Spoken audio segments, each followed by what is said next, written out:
12 rounds of boxing for the undisputed Super Bantamweight Championship of the World.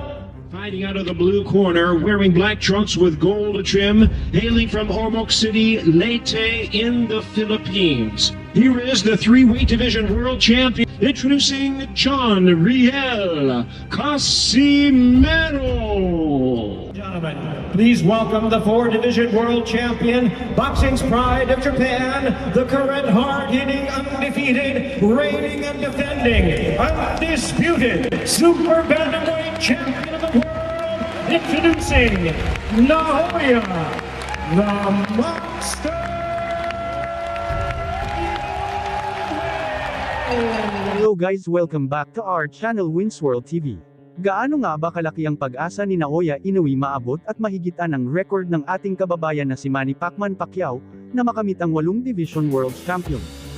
Halos 80% ay naniniwala na kakayaning mapantayan at mahigitan ni Naoya Inoue ang nakamit ni Manny Pacman Pacquiao. Dahil sa taglay nitong lakas, si Naoya Inoue ay kasalukuyan top 2 pound 4 pound king. Ano-ano pa nga ba ang mga hirap na pagdaanan itong si Naoya Inoue para makamit niya ang 8 Division World Champion? Ang boxing ay may 10 na iba't ibang weight division. Unang division ay ang minimum weight na may weight limit na 105 pounds. Pangalawang division ay ang lightweight division na may weight limit na 108 pounds. Ang pangatlo ay ang flyweight division na may weight limit na 112 pounds. Ang pang-apat ay ang super flyweight division na may weight limit na 115 pounds. Pang-limang division ay ang bantamweight division na may weight limit na 118 pounds.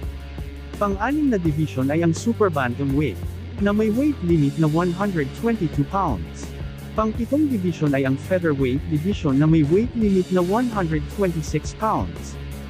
Ang pang-walong division ay ang super featherweight na may weight limit na 130 pounds. Ang pang-siyam na division ay ang lightweight division na may weight limit na 135 pounds. Ang pang-sampung division ay ang super lightweight na may weight limit na 140 pounds.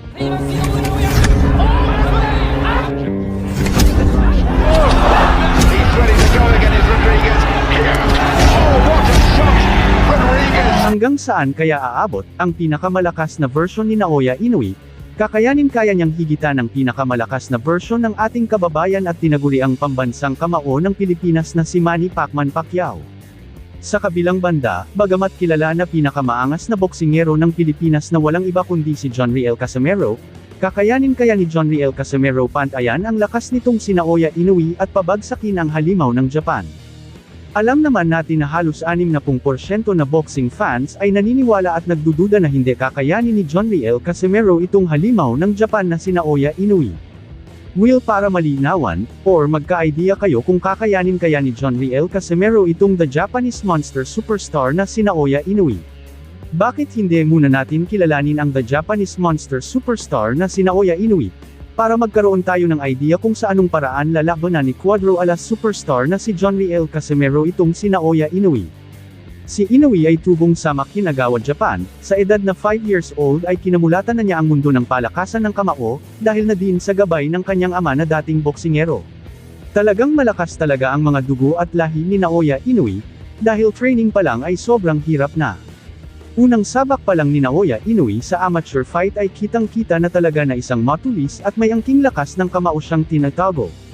Ayon nga mismo dito kay Naoya Inoue, ay noong nasa amateur division pa lang siya ay pagkatapos niyang manalo dito ay pinasuri, nga daw umano ang kanyang boxing gloves na gamit, kung may kakaibang matigas na bagay sa kanyang boxing gloves, dahil nakapagtataka daw na sa likod ng patpatin niyang katawan, ay kung bakit grabe kalakas itong sumuntok. Si Naoya Inoue ay mayroon siyang record na 75 wins 48 knockouts at 6 na talo noong nasa amateur pa lang siya. Sa edad na 19 years old ay nag-umpisa na siyang lumaban bilang isang professional boxer. Nakatapat niya agad dito ay isang Filipino fighter na una niyang naging biktima at unang nakatikim ng kanyang malakas na suntok, ay walang iba kundi si Grayson Umayao. First round pa lang ng laban ay napuruhan agad at napaluhod ng super combo body shot itong kababayan natin na si Grayson Umayao. Umabot pa ng round 4 ang laban bago ito natapos dahil tinamaan ang Pinoy ng super combo uppercut at body shot na dahilan ng pagtigil na ng laban.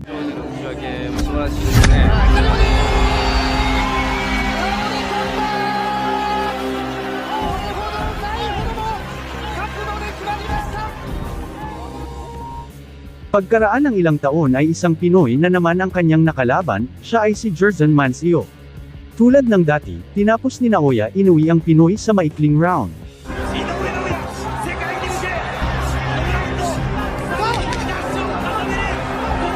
Ayon mismo dito kay Inoue ay gusto niya talagang makakalaban ang malalakas at major world title fight. Hindi nagtagal ay natupad nga ang hiling ni Naoya Inoue na laban sa major title fight. Kinalaban niya dito ang WBC Light Flyweight Champion na si Adrian Hernandez, na isang Mexicano. Sa laban na ito ay masusubok ang lakas ni Naoya Inoue bilang isang professional boxer, veteranong boksingero kontra sa bagitong boksingero. Sa mismong laban ay nakitaan agad si Naoya Inoue ng agresibo, walang takot at magandang galaw sa ibabaw ng boxing ring. Sa ika-6 na round ay dito na napuruhan ni Naoya Inoue ang veteranong boksingero dahilan sa kanyang pagbagsak at pagkatalo.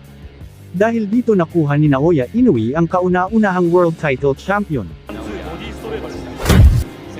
あそこからもう一気に構成になりましたかね。そうですね。ちょっともう実力差が出てますよね。あ、そうですか。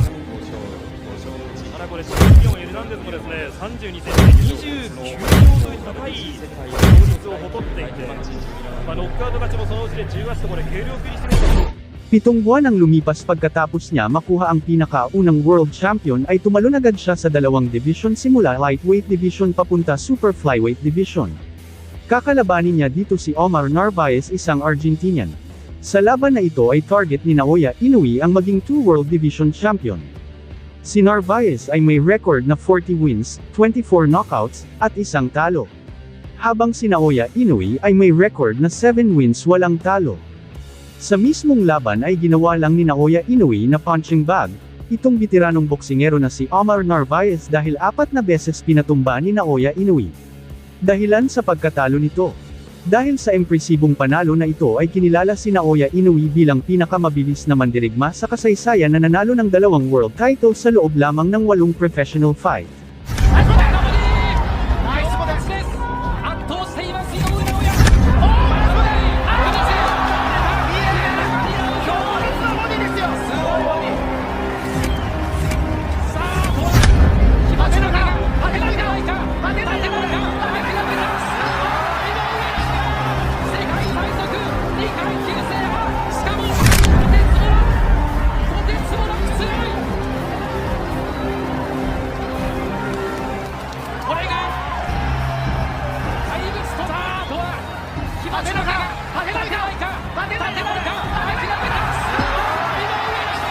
Naging Fighter of the Year din ito. 2018 ay muli siyang tumalon patungong Bantamweight Division. Target ni Inoue ay subukan na makuha ang WBA World Bantamweight title. Makakalaban niya dito si Jemmy McDonnell, bago mag-umpisa ang laban ay tila puno ng kumpiyansa sa sarili na matatalo niya si Naoya Inoue. Dahil pinagyayabang niya na hindi siya nakatikim ng pagkatalo sa loob ng 10 taon. Ngunit nung mismong laban na ay tila dito na niya matitikman, ang una niyang pagkatalo, dahil unang round pa lang ay tapos na agad ang laban. Pinatumba siya ni Naoya Inoue sa isang maikling round sa pamamagitan ng isang solid na body shot at mga solidong suntok. Dahil sa panalong ito ay tinanghal na si Naoya Inoue na official 3 world champion. Legs seem a little bit shaky here, a minute and a half into the first round of McDonnell communicating with him, he's got to get through this opening round, he's got a minute left, retreats to the ropes immediately, Inoue looking to tee off with that right hand, left hand, and McDonnell sags into the ropes again, and Luis Pabon, the referee, has jumped in and waved this off inside the first round.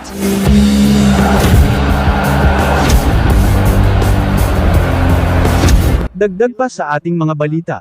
Bago ang laban ni John Riel Casimero kontra Solana TT ay tila sobrang yabang at bastos na agad itong makakalaban ni John Riel Casimero aka Cuadro Alas Angas ng Pinas, na si Solana TT. Dahil tingin niya sa ating kababayan na si John Riel Casimero, ay tila maliit lang na papel na kaya niya agad itong tupiin, in short isang mahina na kalaban para sa kanya ang ating kababayan na si John Riel Casimero.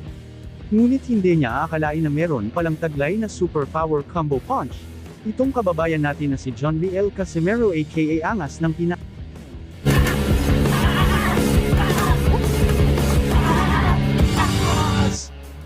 Sa tagpo at labang ito ay masusubukan ni Solana TT ang bagsik ng kamao nitong angas ng Pinas John Riel Casimero. Makikita natin dito na mas mataas itong South African boxer superstar na ito kumpara sa angas ng Pinas John Riel Casimero.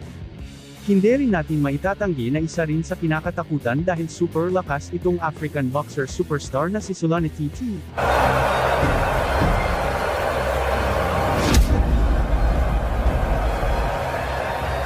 Jab in his face. Didn't put the jab in his face. He feinted the jab. He threw that three-quarter jab. He said he's going to throw the jab. Faked it. Beautiful. That is September 30, 2019 dito na magkaalaman kung sino ang mas malakas, si John Riel Casimero ba or ang African boxer superstar na tila ang liit at mahina ang tingin niya dito sa pambato ng Pilipinas na si John Riel Casimero. Paglabanan nila ang WBO at IBF title.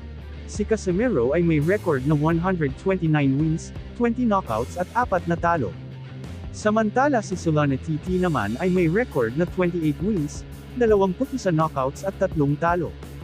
Unang round, ay tila gustong-gusto na agad bigyan ng malalakas na suntok ang bawat isa, ngunit nagbabasahan muna sila ng galaw, dahil si Casimero ay mababa kontra sa African boxer na ito ay tila mahihirapan siyang e-control ang laban. Casimero, who'll be known to British fans as the man who stopped Charlie Edwards in September 3 years ago in an IBF flyweight title defence. He weighed 8 stone 4 at the weigh-in, comfortably made the 8-6 limit. That's the crazy part of it. How he makes the weight relatively comfortable. It's never mystery for him. He wants the brilliant Pangalawang round ay tila kampante itong African boxer na tila akala niya ay kontrolado na niya ang laban dito, ngunit hindi niya alam ay dito niya malalasap ang bagsik at lakas ng kamao nitong tinaguri ang angas ng Pinas John Riel Casimero. Sa lakas ng suntok ni Casimero ay tila nakakita ng 1 milyong bituin itong si Solana TT. quiet opening round. Bell just coming up as Casimero tries to launch that right hand and just... Oh, Casimero got him. He's got him with a now. He's given it. He's got him with a body shot. Was it? No, it was on the chin. It was a short right hook to the chin. And he's in trouble. It's all over the place. He's in real trouble. Tete's in a lot of trouble, and the referee wants to look at him. He's allowing it to continue, but can Casimero take him out here? It happened so quickly, and he's still got a long way to go in this round. There's 1 minute 20 seconds, and Tete still looks unsteady. He's got to buy some time here and make Casimero miss. Casimero needs to pick his punches, and he can't find the clean shot, and he falls down. Tete, I don't think there was a punch which put him down. He just collapsed to the canvas. He's not Down recovered the from the second first shot. time. He's not recovered from the first knockdown. I'm sure of it. Referee asking, is he okay? Casimero wants to finish it right here, right now, and finish it he has. The title changes hands in sensational fashion. Zalani. Sa laban na pinanalo ni John Riel Casimero ay dito na siya binigyan ng titulo ng WBO at dito rin nag-umpisa ang kanyang paghabol na makalaban ang tinaguriang The Japanese Monster na si Naoya Inoue. Ano sa tingin nyo guys mangyayari pa kaya na magkaharap sa ibabaw ng boxing ring si Naoya Inoue aka The Japanese Monster at John Riel Casimero aka Angas ng Pinas Cuadro Alas? Lalong umiinit ang usapin sa iba't ibang social media platform, ang inaasam ng karamihan lalong-lalo na ang ating pambato na si former 3 World Division Champion Cuadro Alas Angas ng Pinas John Riel Casimero, na matuloy na ang labanan Casimero vs Naoya Inoue. Ito ay dahil binalita mismo ng Boxing News Online na dahil umano sa unang bahagi ng taon 2027 mangyayari ang blockbuster fight sa pagitan ni Naoya Inoue vs Bam Rodriguez. Ngunit bago magtapos ang taon kasalukuyan ay baka magkaroon muna ng laban si Naoya Inoue ng title defense fight. Ayon sa Boxing Online, as a result before Naoya Inoue can faces Rodriguez in early 2027, the undisputed champion may target another defense of his super bantamweight undisputed title in either September or October. At present John Riel Casimero could be under consideration for that bout while fellow Filipino Carl James Martin remains the WBO mandatory challenger. Nagpost na din ang Great Chef Boxing na Naoya Inoue vs John Riel Casimero. Habang ang manager ni Naoya Inoue ay kinumpirma sa Yahoo Japan na tuloy na ang laban ni Naoya Inoue versus Bam Rodriguez. Kaya sa ngayon ay muling nabigyan ng pag-asa ang labanan Naoya Inoue versus John Riel Casimero na matuloy. Dalawang malalakas na mandirigma sa taon kasalukuyan. Naoya Inoue versus John Riel Casimero. Ang isang magagaling na mandirigma ay may kanya-kanyang talento at lakas sa ibabaw ng boxing ring. Ang pinakamalakas ng bansang Japan na si Naoya Inoue ay masusubukan, kontra sa lakas ng bansang Pilipinas na si John Riel Casimero. Pagkatapos manalo sa Super Series fight ay naghahanda na itong si Naoya Inoue para lumaban sa bansang Amerika. Ang training sa ilalim ng kanyang ama ay mas lalong naging bihasa sa pagigipaglaban si Naoya Inoue at mas lalo pa itong lumalakas ang mga suntok. Train with him, I can run with him. That guy, yeah, he knocks him out. He's a freak of nature, isn't he? You gotta get up and go get it. It's certainly a risky fight for the Japanese star, especially coming off an orbital injury.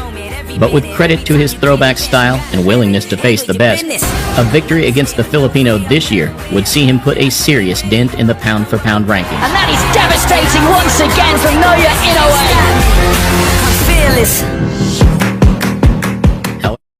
Lahat ng laban ni Naoya Inoue ay tinuturing niyang napakadelikado. Gusto niyang patunayan sa lahat na siya ang nag-iisang halimaw sa Super Bantamweight Division. Ngunit may gustong patunayan ang mandirigma ng bansang Pilipinas na isa rin siyang halimaw pagdating sa ibabaw ng boxing ring, tinuturing siyang isang napakadelikadong boksingero na may taglay na lakas ng kamao. Siya ay si former 3 World Division Champion Cuadro Alas Angas ng Pinas John Riel Casimero. Casemiro is no joke. He's a real killer and he can punch and he's a ruthless, spiteful fighter. Despite being nicknamed Cuadro Alas, which translates to 4 aces, Casemiro plans to leave nothing down to luck come fight night. I'm very excited this fight and Inoue, see you and having fight. Continuing a 5-fight knockout streak and hoping to turn the new influx of fans from Inoue's fan-friendly style into his own. Casemiro is ready. Nobody can stop him. Nobody can beat him.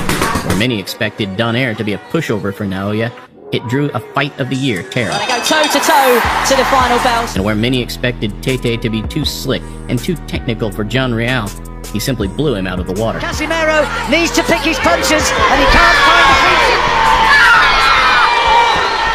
feet. Donaire rewound the clock to put in a career-best performance, and whilst it still wasn't enough to beat the monster, it offers his countrymen something to build on. I planned how to knock him out. The fight itself will invite a red-hot pace. Both men have spectacular footwork, with Casemiro's in-and-out movement being some of the best in the division. The one thing the Filipino can be guilty of is sometimes waiting for the perfect shot to present itself, something he cannot afford to do. The story of the matchup will be how well both men take and distribute each other's power. Inoue's speed and boxing could create openings for him to apply pressure, and if he gets his man on the back foot, he is probably the most complete finisher in the sport. Right hand, left hand of McDonald, sacks into the ropes again, the referee has jumped in and waved this off. Though you'd be crazy, even with his track record, to think it's a walk in the park for the Japanese star. After all, we saw him drawn into a firefight in November, one that swung the fight wide open. Should the same take place at the Mandalay Bay, anything could happen. Counter right hand, Inoue rocked to his boots. With 2 fantastic punchers, the odds certainly don't favor those ringside hearing the final bell. Though with 2 men who chose legacy over comfort, the real winners will be the fans. And with names like Neri and Ubali lying in wait, we can expect an undisputed bantamweight collision in the not-too-distant future. I think we can knock him out. Bob Arum, make that fight. Naoya Inoue looks on course to become a true boxing great and has all the tools and natural ability to do so. I think as soon as Neri lands, it's game over. However, John Riel Casimero has been described as the best boxing champ you've never heard of, something that could certainly change in the coming months.